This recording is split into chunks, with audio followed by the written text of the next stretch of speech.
안녕하십니까. 전기과장 박성입니다. 이번 영상은요, 건축 설비기사 기초이론 4편. 저는 이미 말씀드렸듯이 제 영상은 건축 설비기사 최초로 도전하시는 분들, 또 앞으로 도전을 하고 싶은 분들, 이런 분들을 위해서 기초적 제가 요 정도 기초는 알아야 되지 않겠는가 우선, 그리고서 접근해야 되는데 그걸 제가 한번 말씀을 드리는 겁니다. 그리고 지금 칠판에다 적은 것이 2편, 3편을 복습하는 걸 적어놨어요. 복습하려고. 또 약간 보완을 좀 하고. 그러다 보니까 시간이 굉장히 많이 걸릴 것 같아요. 어떤 문제를 하나 선정하고 또 응용해서 풀어야 되는데 한 번에는 제가 안 될 것 같아가지고 왜? 제 스마트폰이 불량해요, 잠깐. 해서 일정 시간 이상 되면은 거부하더라고요. 편집할 때. 그래서 4편에서는 이 공식을 좀 더 자세히 설명을 드리고 4-1편에서는 문제 안에 선정해가지고 이 공식 가지고 한번 응용을 해서 한번 풀어볼 겁니다. 예, 참고하시기 바랍니다. 제가 2, 3편에서 1, 2, 3, 4 이 공식을 말씀을 드렸어요. 그럼 이번 시간에는 다시 말씀드리고 복습하는 거예요. 복습입니다. 복습. 기초기 때문에 확실히 하셔야 돼요. 확실히. 그래야 그 위에 탑을 쌓죠. 이렇게 하나 둘 올려 쌓습니다. 기초가 없으면 무너져. 어느 정도 쌓다가 무너지고 그러면 지칩니다, 여러분. 그래서 포기해요. 예. 그리고 또 그렇지 않으면 오랜 시간이 필요하던가 지도할 때까지. 자, 그러면 이 공식이 따로따로 떨어질 수 없는 거예요. 어느 하나를 위해서 이 존재하는 겁니다. 네 가지 공식은 어느 하나를 위해서 이렇게. 그런데 시험은 따로따로 떨어져 나와요. 이렇게. 그러나 우리는 이 네 가지 공식은 어느 하나를 위해서 있다라고 이렇게 생각하면은 접근할 때 좀 쉬워요. 자, 그럼 무엇이냐? 어느 신축 건물에 지하에 펌프를 설치하려고 그래요. 뭐 소방 펌프도 있겠고 급수 펌프도 있고 기타 등등. 근데 저는 이제 이게 소방 펌프를 한번 생각을 했어요. 소방 펌프를 설치해야 되는데 도대체 용량을 몇 킬로짜리를 설치하느냐? 용량부터 우선 계산해야죠. 용량. 그러면 용량 계산하는 방법은 여기 있습니다. 2번째예요. 요거 한번 볼까요? 2타분의 9.8 곱하기 Q 곱하기 H. 이거와 이건 이건 본인이 암기해야 되고 요건 주어집니다. 이건 안 주어지죠? 그럼 Q는 어디서 구하느냐? 여기서. H는 여기서. 그러고서 대입하면 딱 떨어져 나오죠. 아, 10kg구나. 5kg구나. 그런데 그렇게 간단하면 얼마나 좋아요. 그 과정이 좀 어렵죠. 자, 그러면 이거 구하는 방법은 이렇습니다. 근데 요거와 4번 구하는 것이 조금 만만치가 않아요. 실수를 종종 할 수 있습니다. 볼까요? 3번, 세 번째, H를 구해야 되는데, 요걸 구하는 거예요. 요걸 구하는 공식이라고 생각하시면 돼요. H 보고 전량정이라고 그래요. 전량정. 그리고 H1, 실량정. H2, 손실. 플러스 17m. 이렇게 써놨어요. 이게 세 개가 합하면 전량정이 되겠죠. 단위는 메다입니다. 이렇게 메다. 요거 말씀드리기 전에 제가 말씀드리겠습니다. 자, 펌프가 지하에서 저수조가 펌프보다 밑에 있어요. 현재 이런 저수조가 없는데 그 근래에는 시험은 1이 나옵니다. 여기서 물을 빨아들여 가지고 요리해서 자, 제가 옥내 소화전 펌프라 했어요. 가정을 소화전까지 가서 소화전에서 노즐로 물을 품어대요. 불을 끈다 이 말이에요. 그러면 어떠한 힘이 있어야 되죠. 힘이 없으면 안 되잖아요. 파워. 예. 힘이 압력과 같은 거예요. 압력. 그게 있어야 된다 이 말이에요. 그렇지. 없으면 물이 안 나가죠. 그 압력. 얼마만큼 필요하냐 이 말이에요. 이 압력이.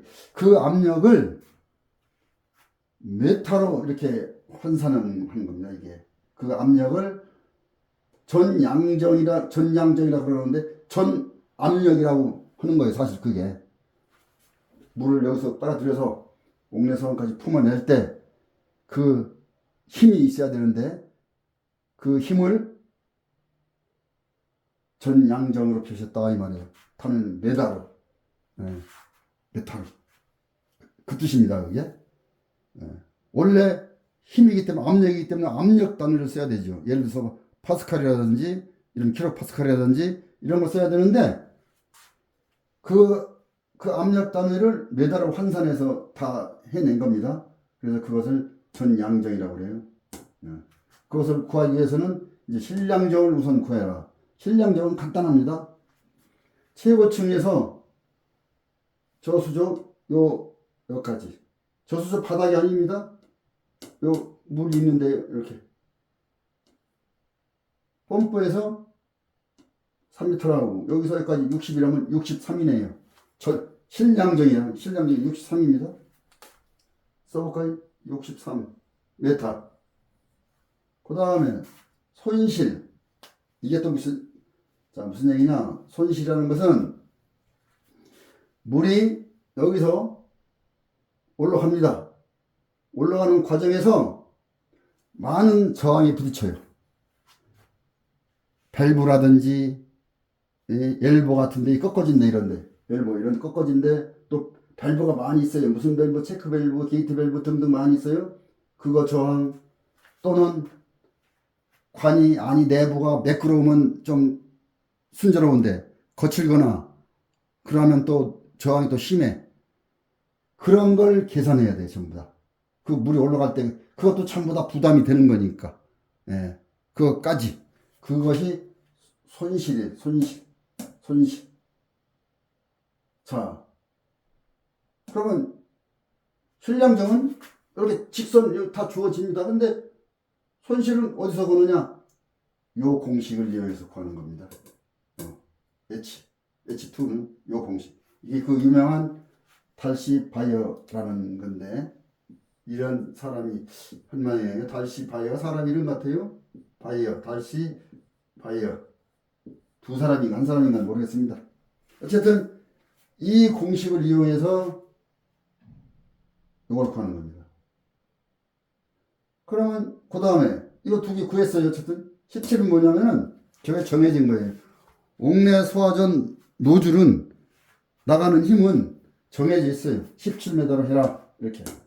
이건 주어지지 않아요. 이거 암기를 해야 되는데 까딱하면 이걸 빼먹어요. 요 17m를 옥내 소화전이라고 했어요 제가. 그러면 요거 63 저기서 요거 계산하는 게 얘입니다. 한 3m라고 하자고요. 3m. 요거 17. 그러면 총 합계가 83이네요. 83m. 즉 전양정이 83m네요. 83m. 그러면 83 여기다 대입하면 되죠. 요것은 쉽게 구할 수 있어요. 여기서 이렇게 구하고 요것은 요런 과정을 거치는데 또 이 과정이 필요하다 이 말이에요. 이 과정이. 그래서 83을 넣으면은 킬로와트가 나와요. 그런데 저기서도 또 전량정을 구해라. 뭐 축동력을 구해라. 그리고 또 전동력을 구해라. 축동력을 구해라. 수동력을 구하라. 이런 세 가지 경우가 있는데 그건 이제 다음에 하기로 하고요. 이렇습니다. 이렇게. 그러면 이거에 대해서는 연습이 좀 필요해요. 연습. 우선 먼저도 제가 말씀드렸는데 요 바로 전 강의 다시 말씀 한번 드려볼까요? 요 구조를 좀 아셔야 돼요. 구조. 이렇게. 요 F 여기까지 말씀드릴게요. F는 뭐냐? 관, 마찰, 계수라고 그러는 건데, 이건 학자들이 다 그 계산해서 만들어 놓은 겁니다, 이거. 무슨 얘기냐면, 물이 관을 지나기 위해서는 마찰이 많아요. 그때 이 정해진 숫자가 있어요. 그겁니다, 여기. 관 마찰 계수라 해가지고 L은 관 길이. 관 길이가 한번 볼까요? 여기서부터 여기 관 길이, 이 관 길이를 얘기하는 겁니다. 관 길이. 이것은 직경, 관의 직경. 관의 직경. 관의 직경 5cm냐, 뭐 10cm냐, 이 직경. 그럼 속도, 제가 여기 해놨죠? 예. 요 공식을 사용할 때 보면은 꼭 요게 안 주어져요. 속도가. 이것도 주어지고, 이것도 주어지고, 이것도 주어집니다. 이렇게. 이건 공식화 아주 이미 주어진 거예요. 9.8 중력 가속도. 요게 안 주어져요. 요건 여기서 꼭 구해가지고 대입한다 이 말이에요. 꼭 여기 안 주어집니다. 98%, 90% 이상. 예. 이렇게. 그러면 그 계산하는 건데, 다만 여기서 이 건축설비 기사 공부를 하면은 뭐 막 다 중요하겠지만 특히 더 중요한 건 단위야, 단위. 예. 여기다 집어넣는 단위는 반드시 메다. 이게 이 관이 10cm짜리가 있다고 하자고요. 10cm. 그러면 여기다는 10cm를 메다로 환산해야 되겠죠. 0.1m 이렇게. 그런 식으로. 요것은 중력 가속도로 해가지고 9.8 정해져 있죠. 요걸 대입하고. 요것은 주어집니다. 거기 주어져요. 요것도 길이, 총 길이 주어지면 길이. 요것도 주어져요. 이건 9.8 암기하고 있어야 되고, 요게 안 주어져요. 요게. 그럼 요것을 여기서 찾아서 넣고 빨리 손실을 구하면 되는 겁니다. 이게 손실이니까, 손실. 요거 구하는 공식이 요거라고 했으니까. 여기다 제가 파스칼이라고 썼는데, 이건 뭐냐? 아, 요것은 다음에 또 공식 얘기할 때 말씀을 드리겠습니다. 이렇게 우선 하세요. 자, 지금 제가 여기까지 말씀을 드렸는데 2편, 3편에서 말씀을 드렸고 지금 이 시간에서 말씀을 드렸어요. 그러면 다음 4-1편에서는 요 네 가지 공식을 가지고 문제를 한번 풀어보자고요. 어디에다 어떻게 접근이 가능한지. 그러시면 조금 더 이해가 빨라요. 네, 그러면 이번 영상은 여기서 마치고 4-1편에서 다시 뵙겠습니다. 감사합니다.